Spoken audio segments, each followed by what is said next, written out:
Hi, Dr. Pam here. Today I'm going to talk to you about what to do in case your child gets a fever. So my kids both had birthdays last week and they had lots of sugar, lots of gluten, lots of dairy, things that they typically don't eat. And my kids are at a point where when they were younger, we restricted their food quite a bit in terms of not allowing them to have those things. And then we found what happened is that they just tended to want it even more. So we gave them the option. You can choose whatever you want to have. It's your birthday. Pick whatever types of drinks or desserts that you wanted. And so they chose to have all the things that they normally don't have. So what happened then is my youngest now has a double ear infection and had a fever yesterday. And the things that I've typically used with my kids over the years, actually since they've been babies, are Unda numbers. And if you're not familiar with these are combination homeopathic remedies. And they're really great for kids because they're liquid, they're easy to administer, and it's my main thing that I've always used when they get a fever. And a fever is something that we actually want to have happen. You need a fever of at least 101 to be able to fight off any types of bacteria or pathogens in the body.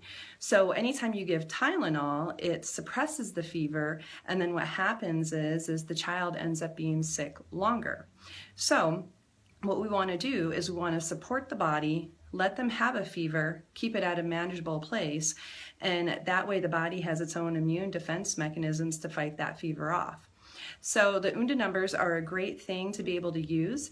One of the things that we did is as soon as he started complaining that his ears hurt, we put him in an Epsom salt bath. We gave him Unda numbers, and then we started using them frequently throughout the night, and his fever broke fairly quickly. Both my kids have never had Tylenol. We don't use anything like that when there's a fever. And the Unda numbers have always done a great job of helping them move through that fairly quickly. So if you need any other advice, please give us a call, but keep in mind there are many natural things you can do to support a fever, even by putting a cold washcloth on the head. That way it can keep the fever in a manageable place. And I always tell people the fever should not feel scary for the parents. So if you feel uncomfortable with it, then don't do it. But a fever of at least 101 is a good healthy fever. When it starts to get up to that 104 range, it is a little bit high. And that is not something that's uncommon that happens in kids because they tend to spike the fever so fast. So what you want to do are things like a cool tempered bath to help to manage that. You can use homeopathic remedies. We use a lot of Chinese herbs as well. And the goal is to move the child through that process as quickly as possible. Thanks for listening.